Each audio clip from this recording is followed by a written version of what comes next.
नमस्कार दोस्तों, कैसे हैं आप सब। आप सभी का आपके अपने YouTube channel unique science classes में स्वागत है। जैसा कि आप सभी का अंसाल चल रहा था और अंसाल में सेट नंबर 3 का 2024 का 348 GI का चल रहा था। GI में मैं आप लोगों को एक क्वेश्चन से लेकर 5 क्वेश्चन तक पूर्णतया सॉल्व करा दिए थे। आज आप लोगों को क्वेश्चन नंबर 6 सॉल्व कराएंगे और इसी के आगे का क्वेश्चन जो भी होगा सारे पूर्ण रूप से आज भी इस सेट का भी सारे क्वेश्चन सॉल्व करा देंगे। तो आइए बिना देरी के हुए क्वेश्चन पर चलते हैं और क्वेश्चन को सॉल्व करते हैं। तो पहला क्वेश्चन है 6 का वंशागत के क्रोमोसोम सिद्धांत का वर्णन कीजिए। तो आइए देखते हैं वंशागत का सिद्धांत। तो आप देखते हैं कि वंशागत का जो क्रोमोसोम सिद्धांत है, वंशागत को क्रोमोसोमवाद वाल्टर सटन व थियोडोर बाबेरी ने दिया। 1902 ईस्वी में क्रोमोसोम सिद्धांत के अनुसार गुणसूत्र भी जीन की तरह व्यवहार करता है। इन्होंने मेंडल के नियमों को क्रोमोसोम की गतिविधि को समझाया। इन्होंने बताया कि जीन के समान ही गुणसूत्र भी युग्म के रूप में पाए जाते हैं तथा एक एलील के दोनों जीन समजात गुणसूत्रों के समजात स्थान पर विद्यमान रहते हैं। सटन और बाबेरी ने तर्क प्रस्तुत किया कि क्रोमोसोम का जोड़ा बन जाना या अलग होना अपने में ले जाए जा रहे हैं कारकों के विसंयोजन का कारक बनेगा। सटन ने क्रोमोसोम के विसंयोजन के ज्ञान को मेंडल के सिद्धांतों के साथ छोड़कर वंशागत का क्रोमोसोमवाद या गुणसूत्रीय सिद्धांत प्रस्तुत किया। सटन तथा बाबेरी ने 1902 में विचार रखा कि गुणसूत्र ही मेंडल के कारकों का वाहक है। अपने द्वारा प्रतिपादित यह सिद्धांत गुणसूत्र द्वारा आनुवंशिकता का सिद्धांत कहलाता है। नंबर 1, मेंडल के कारकों का प्रत्येक जोड़ा समजात गुणसूत्रों के जोड़ों पर स्थित होता है। समजात जोड़े के प्रत्येक गुणसूत्र पर एक कारक होता है। दूसरा, वास्तव में गुणसूत्र का ही पृथक्करण तथा स्वतंत्र अव्यूहन होता है जो कि अठसूत्रीय विभाजन के दौरान होता है। जोहानसन ने सन 1909 में कारक की जगह जीन शब्द का प्रयोग किया। चूँकि किसी भी जीवधारी के लक्षण उनकी कोशिकाओं में विद्यमान गुणसूत्र की संख्या की तुलना में कहीं अधिक होते हैं। स्पष्ट है कि प्रत्येक गुणसूत्र पर कई जीन होने चाहिए। अगला क्वेश्चन है 6 का मानव कल्याण में जैव प्रौद्योगिकी के महत्व का वर्णन कीजिए। मानव कल्याण में जैव प्रौद्योगिकी के महत्व। नए उत्पादों एवं सेवाओं हेतु प्राकृतिक विज्ञान जीवों की उनकी कोशिकाओं ऊतकों तथा उनके अंगों का आणविक अनुरूपों का समायोजन जैव प्रौद्योगिकी कहलाता है। जैव प्रौद्योगिकी के महत्वपूर्ण उपयोग निम्न है, देखेंगे। नंबर 1, प्रदूषण नियंत्रण में जैव प्रौद्योगिकी। DNA पुनर्योगज तकनीकी द्वारा ऐसे जीवाणु किए गए हैं जो समुद्र में तेल रिसाव के प्रदूषण को प्रभावी रूप से कम समाप्त कर सकते हैं। दूसरा है उद्योगों के क्षेत्र में जैव प्रौद्योगिकी। जेनेटिक इंजीनियरिंग द्वारा अधिक उत्पादन व उच्च गुणवत्ता देने वाले ऐसे सूक्ष्म जीव विकसित किए गए हैं जो एंटीबायोटिक, एंजाइम, कार्बनिक अम्ल, एल्कोहल आदि के व्यावसायिक उत्पादन में उपयोग होते हैं। अगला है फॉरेंसिक साइंस में जैव प्रौद्योगिकी। PCR जेनेटिक इंजीनियरिंग में के प्रयोग में आपराधिक समस्याओं का निदान सुझाया है। हाँ, तो अगला क्वेश्चन है 6 का जैव विविधता को सह विलुप्तता कैसे क्षति पहुंचाती है, उदाहरण सहित वर्णन कीजिए। आइए देखते हैं सह विलुप्तता। जब एक जाति विलुप्त होती है तब उस पर आधारित दूसरी जंतु व पादप जातियां भी विलुप्त होने लगती हैं। तब एक परपोषी मत्स्य जाति विलुप्त होती है तब उसके विशिष्ट परजीवियों का भी वही भविष्य होता है। इसका उदाहरण विकसित परागणकारी सहोपकारिता का है, जहां एक पादप के विलोपन से दूसरे कीट का विलोपन भी निश्चित रूप से होता है। अगला क्वेश्चन है 6 का प्रतिजैविकों के उत्पादन में कवक प्रजातियों के महत्व पर उदाहरण सहित प्रकाश डालिए। तो हैं आइए इसका आंसर देखते हैं। प्रतिजैविकों के उत्पादन में कवक प्रजातियों के महत्व। आप देख रहे हैं कि पेनिसिलिन नोटेटम नामक मोल्ड से उत्पन्न होता है। इस कारण इसका नाम उन्होंने पेनिसिलिन रखा। यद्यपि बाद में अर्नेस्ट चैन तथा हावर्ड फ्लोरे ने इसकी एक शक्तिशाली व प्रभावशाली एंटीबायोटिक के रूप में पुष्टि की। इस एंटीबायोटिक का प्रयोग दूसरे विश्व युद्ध में घायल अमेरिकन सिपाहियों के उपचार में व्यापक रूप से किया गया। जैसे भयानक रोग जिनसे संसार में लाखों लोग मरे हैं के उपचार के लिए एंटीबायोटिक की हमारी क्षमता में वृद्धि की। आज हम एंटीबायोटिक रहित संसार की कल्पना ही नहीं कर सकते। कवकों द्वारा कुछ उत्पन्न प्रतिजैविक, अब देखते हैं कवकों द्वारा क्या क्या उत्पन्न होते हैं। तो आइए देखते हैं कुछ प्रतिजैविक और उनसे प्राप्त कवक जो होते हैं, जो कवक होता है, जिसे बैकेटिन, जिब्रेला बिकेटा, दूसरा है कैम्प्रेस्ट्रीन, सिलुआटा कैम्प्रेस्टिस, सिफेलोस्प्रिन, देखें सिफेलोस्पोरियम, आप देखते हैं फ्यूमिजेलिटिन, स्पेरजिलस, आप देखते हैं सर्विकस एसिस, एस्परजिलस नाइजर, प्रोलोफ्रिन, ये प्रोलोस्फेरिन, पेनिसिलिन, पेनिसिलियम नोटेटम आदि प्राप्त होते हैं। हाँ, तो अगला क्वेश्चन है 7, एक पारिस्थितिक तंत्र में ऊर्जा का प्रवाह का सचित्र वर्णन कीजिए। तो हैं कि एक पारितंत्र में ऊर्जा का प्रवाह कैसे होता है। तो आप देख रहे हैं एक पारिस्थितिक तंत्र में ऊर्जा का प्रवाह का सचित्र वर्णन। पारतंत्र को ऊर्जा मुख्य रूप से सौर ऊर्जा के रूप में प्राप्त होती है। सौर ऊर्जा का उपयोग हरे उत्पादक ही कर सकते हैं। उत्पादक हरे पौधे प्रकाश संश्लेषण की क्रिया द्वारा सौर ऊर्जा को रासायनिक ऊर्जा में बदलकर कार्बनिक पदार्थों के रूप में संचित करते हैं। खाद्य पदार्थ के रूप में ऊर्जा उत्पादक के विभिन्न स्तर के उपभोक्ताओं को प्राप्त होती है। ऊर्जा का प्रवाह एक दिशीय होता है। जैसे देख लीजिए सूर्य है, सूर्य प्राथमिक स्रोत होता है, सबसे बड़ा ऊर्जा का स्रोत होता है, जिस पर क्या होते हैं पेड़ पौधे निर्भर होते हैं। देखिए सूर्य से जो ऊर्जा मिलती है, पेड़ पौधे उत्पादक होते हैं। हरे पौधे जो प्रथम पोषण रीत के अनुसार होते हैं, द्वितीयक पोषण रीत के अनुसार शाकाहारी होते हैं, और तृतीयक के अनुसार क्या होते हैं मांसाहारी होते हैं। जैसे पौधे होते हैं, पौधों को कीट खाते हैं, कीट को मेढक या और पक्षी खाते हैं, पक्षियों को चतुर्थ उपभोक्ता खाते हैं। सर्वोपर मांसाहारी खाते हैं। प्रत्येक खाद्य स्तर पर उपलब्ध ऊर्जा का 90% जीवधारी ही जैविक क्रियाओं में खर्च हो जाता है। केवल 10% संचित ऊर्जा ही अगले खाद्य स्तर को स्थानांतरित होती है। हस्तांतरण के समय भी कुछ ऊर्जा का ह्रास होता है। इस प्रकार एक खाद्य स्तर से दूसरे खाद्य स्तर में केवल 10% ऊर्जा हस्तांतरित होती है।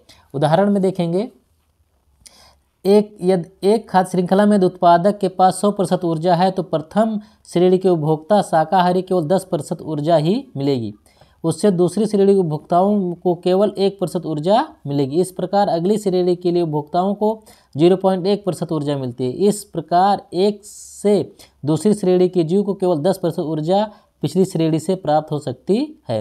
उपभोक्ता में सर्वाधिक ऊर्जा केवल शाकाहारियों को प्राप्त होती है। अब आइए अगला क्वेश्चन देखते हैं 7 का, अथवा पारतंत्र के विभिन्न घटकों का वर्णन कीजिए। आइए देखते हैं पारतंत्र के विभिन्न घटक। पारतंत्र में जैवीय तथा अजैवीय घटक होते हैं। नंबर 1 है अजैवीय घटक। जल, ताप, प्रकाश, अकार्बनिक पदार्थ, खनिज, लवण, विभिन्न गैसें, कार्बनिक अवशेष, ह्यूमस आदि अजैवीय घटक हैं। अजैवीय घटक के अंतर्गत देखेंगे जलवायवीय घटक, जल, ताप, प्रकाश आदि। दूसरा है अकार्बनिक पदार्थ, carbon, oxygen, nitrogen, carbon dioxide आदि। ये विभिन्न चक्रों के माध्यम से जैव जगत में प्रवेश करते हैं।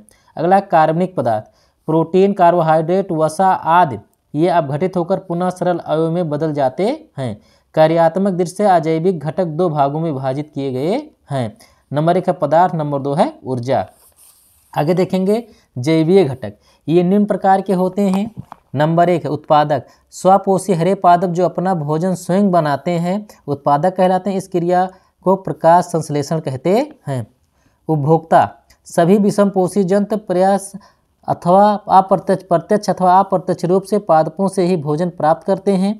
इन्हें मुख्य रूप से 2 भागों में विभाजित किया गया है, शाकाहारी व मांसाहारी। उपभोक्ता 3 प्रकार के होते हैं। नंबर 1 प्राथमिक उपभोक्ता। ये शाकाहारी जंतु होते हैं जो सीधे ही पादपों से भोजन प्राप्त करते हैं। प्रायः जीवों में सर्वाधिक संख्या इन्हीं की होती है। उदाहरण हिरण, गाय, खरगोश आदि। द्वितीयक उपभोक्ता, ये प्राथमिक मांसाहारी या मांसाहारी मांसाभक्षी या मांसाहारी जंतु होते हैं जो प्राथमिक उपभोक्ता का भक्षण कर उनसे भोजन प्राप्त करते हैं। उदाहरण भेड़िया, सांप, मेढक आदि। तृतीयक उपभोक्ता ये द्वितीयक मांसाभक्षी या सर्वोच्च मांसाहारी होते हैं जो अन्य मांसाहारी जंतुओं का शिकार करते हैं। उदाहरण शेर, बाघ, चील, शार्क आदि। अगला है अपघटक। ये मृत पादप या जंतु शरीर के जटिल कार्बनिक पदार्थों को अपघटित करके भोजन प्राप्त करते हैं। उदाहरण मृतोपजीवी जीवाणु एवं कवक। आइए अब क्वेश्चन नंबर 8 देखते हैं। क्रोमोसोमी विपथन से आप क्या समझते हैं? किन्हीं दो विपथन का वर्णन कीजिए। बोला है ना दोस्तों, वीडियो के अंत तक बने रहिएगा और वीडियो को लाइक जरूर कर दीजिएगा। चलिए इसका आंसर देखते हैं, क्रोमोसोमीय विपथन। तो आप देखिए, आइए देखते हैं क्रोमोसोमीय विपथन। गुणसूत्रों की संरचना तथा संख्या में परिवर्तन के फलस्वरूप उत्पन्न उत्परिवर्तन को गुणसूत्रीय उत्परिवर्तन कहते हैं। यह गुणसूत्र के काफ़ी भाग में प्रभावित करता है तथा इन उत्परिवर्तनों द्वारा या तो गुणसूत्र की संरचना में रूपांतरण हो जाता है या गुणसूत्रों की संख्या में परिवर्तन हो जाता है। इस आधार पर ये अग्रलिखित दो प्रकार के होते हैं। नंबर 1 है गुणसूत्रों में आकार के रूपांतरण। आकार के रूपांतरण भी दो प्रकार के होते हैं, अंतः गुणसूत्रीय रूपांतरण एवं अंतरा गुणसूत्रीय रूपांतरण। देखेंगे अंतः गुणसूत्रीय रूपांतरण, ये परिवर्तन केवल एक गुणसूत्र को ही प्रभावित करते हैं। ये दो प्रकार के होते हैं, विलोपन तथा प्रतिलोमीकरण। ये दोनों ही प्रकारों में गुणसूत्र टूटते हैं और पुनः जुड़ते हैं। विलोपन, जब किसी गुणसूत्र का एक खंड टूटकर विलीन हो जाता है तो यह क्रिया विलोपन कहलाती है। गुणसूत्र के टेलोमियर सहित एक सिरे से कुछ भाग विलीन हो जाते हैं, अंतस्थ विलोपन कहलाता है। दूसरा है अंतः गुणसूत्रीय रूपांतरण। इस प्रकार के परिवर्तन दो गुणसूत्रों को एक साथ प्रभावित करते हैं। इनके भी दो प्रकार होते हैं। एक है द्विगुणन और दूसरा है स्थानांतरण। द्विगुणन, किसी गुणसूत्र में एक खंड का एक ही कायिक कोशिका में दो या दो से अधिक बार पाया जाना द्विगुणन कहलाता है। जब अतिरिक्त खंड यदि किसी उसी गुणसूत्र में समान खंडों के बाद उसी क्रम में स्थिर होता है तो यह दशा अनुक्रम द्विगुणन कहलाती है। किंतु जब अतिरिक्त खंड उल्टी दशा में स्थित होता है तो इसे प्रतिलोम द्विगुणन कहते हैं। अगला है गुणसूत्रों की संख्या में परिवर्तन। किसी द्विगुणित जाति की कायिक कोशिका में एक जीनोम की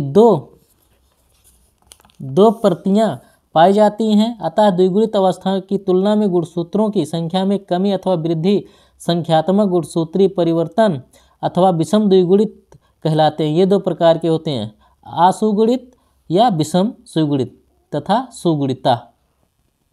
हाँ दोस्तों, तो 8वां का अथवा क्वेश्चन है, हार्डी-बेनबर्ग सिद्धांत का वर्णन कीजिए। तो आइए देखते हैं हार्डी-बेनबर्ग सिद्धांत। हार्डी-बेनबर्ग इनके अनुसार उन सभी मेंडेलियन आबादियों में विभिन्न जीन व जीनोटाइप की आपेक्षिक आवृत्तियां पीढ़ी दर पीढ़ी अस्थायी रहती हैं, जिनमें नंबर 1 है कोई आनुवांशिक परिवर्तन नहीं होते। नंबर 2 कोई जीन उत्परिवर्तन नहीं होते अर्थात जीन कोष अस्थायी होता है। नंबर 3 स्वतंत्र रूप से मैथुन या लैंगिक जनन होता है तथा युग्मकों का समेकन संयोगिक होता है। नंबर 4 प्राकृतिक वर्ण अनुपस्थित होता है। इसे हार्डी-बेनबर्ग संतुलन कहते हैं। यह मेंडल के आनुवांशिक नियम या पृथक्करण के नियम का तार्किक निष्कर्ष है। गणितीय समीकरण की सहायता से इसे निष्कर्ष की व्याख्या की गई। अतः हार्डी-बेनबर्ग के नियम अनुसार एक बड़ी जीव आबादी का जीन पूल तब तक अपरिवर्तित रहता है जब तक उत्परिवर्तन का प्राकृतिकरण जैसे विकास को प्रेरित करने वाले कारक उसको प्रभावित नहीं करते। यदि किसी आबादी में जीन पूल में एक जीन युगल कैपिटल ए स्मॉल ए का एक माना जाए तो प्रभावी जीन ए तथा अप्रभावी जीन स्मॉल ए की आवृत्ति को क्रमशः P तथा Q द्वारा दिखाया जाए तो P + Q = 1 और इनकी जीनोटाइप आवृत्त होगी P + Q² = 1 अथवा P² + 2PQ = P² = 1। उदाहरण देखेंगे। हार्डी-बेनबर्ग नियम को निम्नलिखित उदाहरण द्वारा स्पष्ट किया जा सकता है। बृहद मानव आबादी फिनाइल थियोकार्बोमाइड के कड़वे स्वाद को पहचानने के लिए जीन T होती है, किंतु t जीनोटाइप को व्यक्तियों को PTC के स्वाद का पता नहीं चलता। इस लक्षण का मानव जात में कोई विकासीय महत्व नहीं है। हाँ दोस्तों, तो अगला क्वेश्चन है 9, क्वेश्चन नंबर 9। DNA एक आनुवांशिक पदार्थ है, इसे एक प्रयोग का वर्णन करते हुए सिद्ध कीजिए। तो आइए देखते हैं क्वेश्चन नंबर 9। आइए तो क्वेश्चन नंबर 9 देखते हैं। हर्षे ने डीएनए को आनुवांशिक पदार्थ सिद्ध करने हेतु फास्फोरस P32 व सल्फर S35 आइसोटॉप्स युक्त माध्यम में इशरिचिया कोलाई जीवाणु का संवर्धन कराया।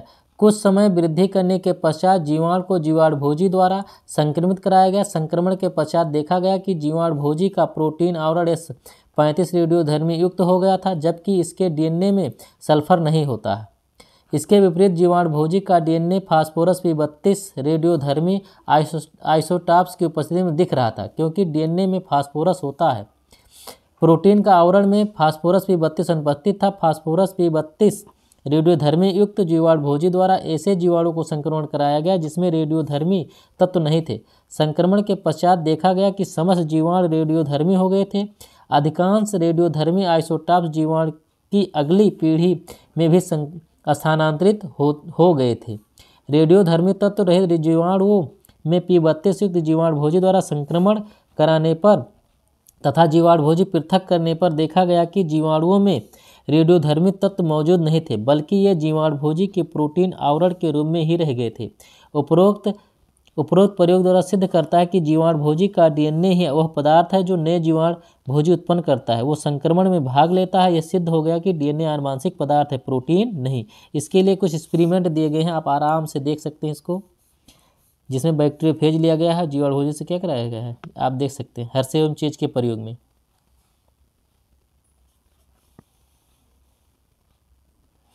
आइए देखते हैं।